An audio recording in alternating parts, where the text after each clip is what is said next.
Hello everyone, and welcome to this month's monthly Cascade for the month of March. To start off with, we have a Mini Metals, what is this, a 53 Ford Courier sedan delivery vehicle, or truck, in Timberline Green.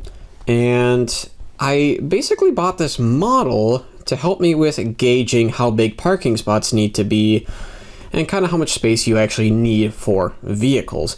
And I only have a Trans Am at the moment, a 187 Trans Am, so this will definitely help with that. I actually can't wait to take a closer look at that. Let's move on to the next item. I'm going to be going through all the trains and basically by size, and well, I bought another ore car. This one is in the Milwaukee Road, and this was by far the most expensive car of this trip at $23, or sorry, $21.98. But it is actually interesting because I don't have any with the non-ribbed sides and the extensions right there. But yeah, we'll take a closer look at that in a moment. The next car is actually a Atlas car, and normally I don't buy Atlas just because I like my rolling stock to look consistent, and generally Athearn is the only one making stuff I'm particularly interested in. But when I saw this car was $15, and I've been happy with my AT&SF 2-bay hoppers from Atlas, I decided to pick this nickel plate road one up, because I believe, yep, standard 2-bay offset hopper. Oh, maybe that's what it's called, offset. Maybe these are offset ore cars? Nope, they're not offset ore cars. So, unlike my Santa Fe ones that I own, even though I don't have them anymore, this car does not look like it actually comes with a coal load, nor does it say anywhere that it does, which I find rather interesting. It's also taped on here, that's how fresh the model is. There we go. Although it does still have the little, what are these, add-ons to the underside of there. Oh, it's actually interesting. I don't have one of these yet that has the rounded, the roundness right there, but we'll take a closer look at that in a moment. This next car is a 50-foot double-door boxcar in the city of Prineville Railway in Prineville, Oregon. I don't know anything about this company, and I don't remember these ever being listed on Athearn's website, so maybe this was before they started doing online stuff. But again, it's just a pretty neat car, and I don't have many double-door boxcars because generally I don't like the look of them, because one of the doors will be like centerlined with the car instead of the split in between them being centerlined. So I just generally don't buy cars, and this is also a little outside my time period, as again I'm kind of 1946 to 1951 roughly, so this car is a little outside of that, and it looks like it has the typical Athearn roof paint bleed on it. But we'll take a closer look at it in a moment. Let's move on to the last two cars. These last two cars are really the same type of car. They're a 50-foot express reefer, although this one is in White Brothers and is actually labeled a milk tank car. I understand there's a little bit of irony there, being a express reefer, yet it is called a milk tank car. But I don't. And it's actually interesting because I think this might be the same design as another car I have in Western Pacific, but we shall see.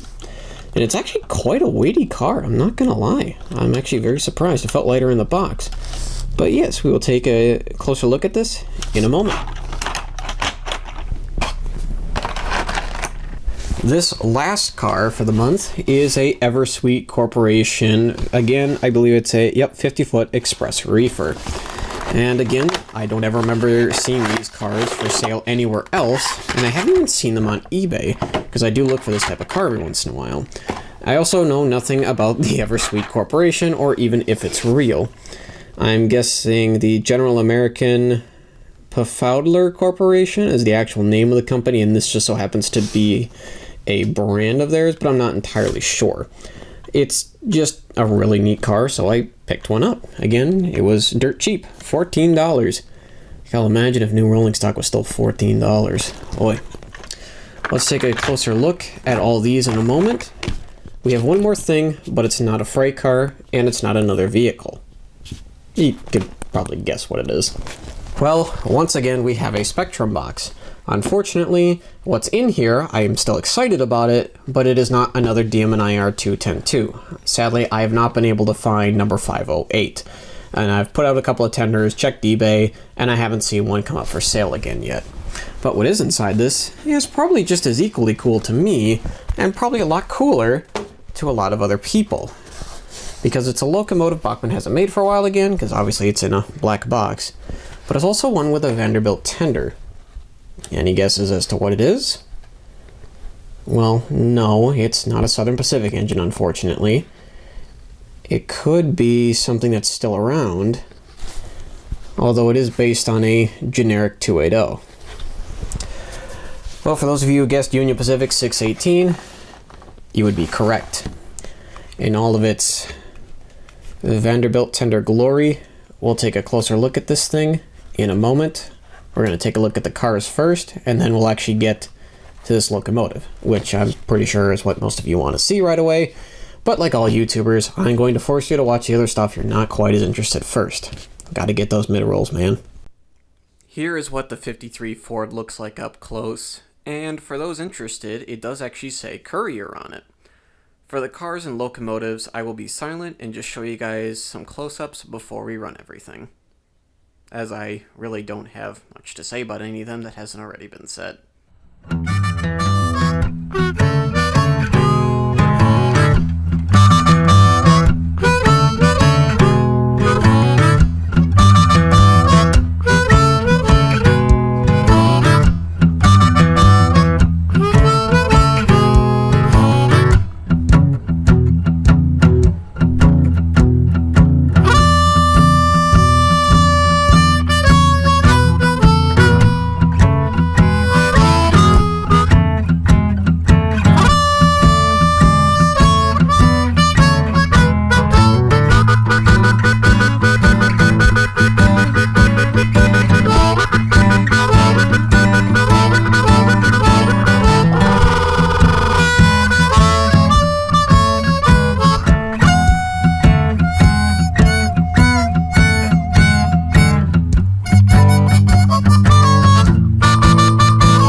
Thank you all so much for watching, and I hope to see you next month for another installment of the Monthly Cascade.